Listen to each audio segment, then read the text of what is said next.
هاند بلندر فرمت اللحمة بتاعت العجل وعملت الحلويات الكيك والجاتو شاتو زي ما انتوا شايفين، وفرمت الخضار وفرمت البصل. عارفين قد النملة وتعمل عاملة هاند بلندر تفرم لحمة عجل يا جماعة، وكمان تعمل صواني كيك بالطريقة دي. عملت أكل المصيف كله في غمضة عين بالهاند بلندر السحرية دي، الهاند بلندر الحديدية قد النملة وتعمل عاملة. انتوا مش هتصدقوا ان هي فرمت اللحمة وفرمت الخضار كله، البصل والثوم واي نوع خضار. شايفين فرم اللحمة سرعة عالية جدا، الوات بتاعها عالي جدا، سعرها يا جماعة رخيص جدا، وما شاء الله معاها ضمان كمان. يعني انا اول مرة اشوف حاجة بالسعر ده ويبقى كمان معاها ضمان، تفرم اللحمة وتفرم الخضار وتعمل صواني الحلو. احنا عايزين ايه اكتر من كده؟ لا انجزتني في المصيف. هاند بلندر يا بنات صناعة مصرية، ضمان 3 سنين. أيوة معاها ضمان 3 سنين.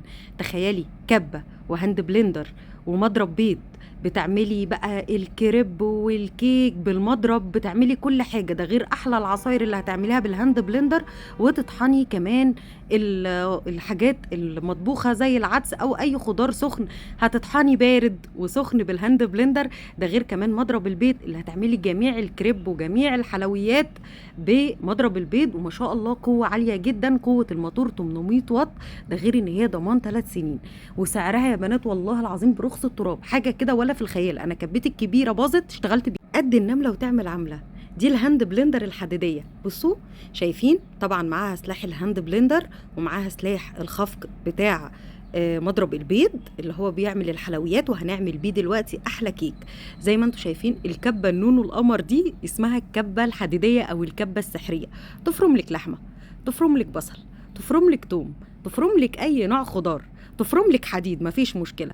انا حاطه اللحمه بالدهن بتاعها زي ما انتم شايفين وقطعتها صغير، يعني مش محتاجين نروح لجزار ولا اي حاجه. وعملت احلى كفته للمصيف. الولاد كانوا عايزين يعملوا ياكلوا كفته رز، عملت لهم كفته الرز في البيت زي ما انتم شايفين كده. فرمت اللحمه وفرمت البصل وفرمت كمان الخضار للكفته، وهعمل احلى كفته للمصيف. وعملت كمان احلى كيك للمصيف برضو في الهاند بلندر القمر دي. بس طبعا الهاند بلندر ليها كبة صغنونة، ليها سلاح الهاند بلندر، ليها سلاح الخفق اللي هنعمل بيه احلى كيكة. ومعاها كمان الدورة القمر ده، شايفين معاها الدورة القمر ده لتر زي ما انتم شايفين كده. فرمت البصل وفرمت اللحمة المفرومة. هنفرم كمان الخضار بتاع الكفتة اللي هو خضرة المحشي، ربطة مشكلة كده بنفرمها، هنفرمها ناعم جدا. ما شاء الله هي قطع كتير جدا، وسعرها انتوا مش هتصدقوا السعر يا بنات. ارخص هاند بلندر هتشوفيها بضمان 3 سنين. يعني كل اللي هيجيبها هيدعي لي، كل لا مفيش يا جماعة بالسعر ده، بجد تحفة. 5 بيضات وهنحط عليهم فانيليا. الكمية اللي هنعملها دي هتعمل معانا صينيتين كيك. 5 بيضات وهنحط عليهم 4 أكياس فانيليا عشان نضيع زفارة البيض، وهنخفقهم كويس جدا بالهاند بلندر القمر دي. عايزة اقول لكم انا عملت كل ده والله في يوم واحد قبل لما نسافر المصيف. عملت الكفتة وعملت كمان الكيك. اخفقيهم كويس جدا في بعض الفانيليا والبيض عشان تشيلي اي زفارة من البيض، وتطلع معاكي احلى كيك طالع كده زي السفنج، ما يبقاش عامل زي العيش ومفقع كمان. عندي معلقة من الخل ودي بتظبط وبتخلي الكيك هايش جدا وبتشيل اي زفارة. هنضربهم كويس. وعندي كوباية سكر كبيرة، الكمية دي زي ما قلت لكم تعمل صينيتين من الكيك. كوباية زبادي، وعندي كوباية صغنونة من الزيت اللي هي كوباية الشاي، وعندي كوباية شاي برضو من الحليب. المج ده كبير فانا حاطة فيه كوباية شاي صغيرة من الحليب، يبقى كوباية زبادي وكوباية حليب. واضربيهم في بعض كويس جدا بالهاند بلندر لحد ما يبقوا سائل. بصوا زي العصير كده. اضربي كويس، كل ما تضربي كويس كل ما العجينه بتبقى هشه معاكي ومرتفعه، وفي نفس الوقت ما بتبقاش مفقعه زي العيش، بتبقى ماسكه وفي نفس الوقت هشه وخفيفه. عندي هنا كوبايه صغيره من الزبده، اي نوع زبده انت تحطيه، وعندي معلقتين كبار من النشا. واضربي كويس كل الخليط ده. وعندي نص كيلو من الدقيق. المقادير اللي انا قايلها لك دي صينيتين كيك. انت لو مش عايزه المقادير بتاعه صينيتين كيك اقسمي نص المقادير دي وهتطلع لك صينيه كيك. زي ما انتم شايفين شايفين هقلب النشا والخليط اللي عملناه بالدقيق كويس جدا. مش هنحط بيكنج باودر ولا هنحط محسن كيك غير في الاخر عشان ما يهبطش الكيك بتاعنا. زي ما انتم شايفين هضربهم كويس، وبعد ما ضربتهم كويس هنزل بكيك شيف.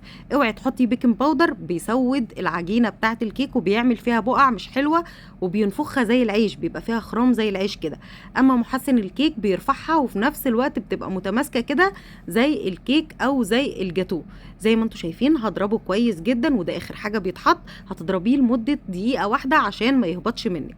هنجيب الصواني بتاعتنا او القوارب بتاعتنا او القوالب بتاعتنا، وهنكون دهنينها زيت ودقيق بالشكل ده عشان ما تتلسوعش من تحت.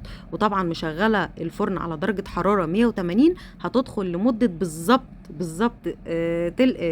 ساعه الا تلت، يعني ساعه الا تلت، يعني تلتين ساعه، ساعه الا تلت بالظبط، وهتطلع معاكي احلى كيك في الدنيا.